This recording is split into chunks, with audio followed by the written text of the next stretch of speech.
But I think like little kind of touch points like that and little introductions like that to the traditional coding world are also a way to kind of make no code more popular and more known.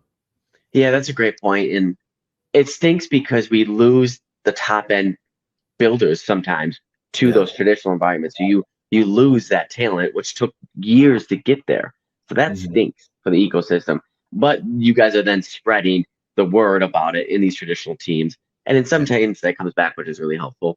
I think Right. just one last thing before we get back to my original question is also just dealing with vendors. Like my last startup, we dealt with a lot of fintech vendors, et cetera, and they're just so used to traditional environments. And so we would spin up integrations and it would be like a week and they were expecting like 3 weeks or 4 weeks Yeah. or 6 weeks, right? And they're like, Mhm. "Holy shit, you guys are the fastest we've ever seen." And we're like, "Oh yeah, that's because we're on no code." They're like, "Oh, no code. Oh, really?" Like we don't really recommend people using no code with our stuff.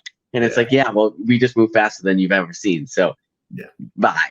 You Yeah. know. So like also introduce like professional no code teams interacting with real vendors and APIs and their teams. I could also see, like we introduced a lot of teams to what real professional bubble teams can do.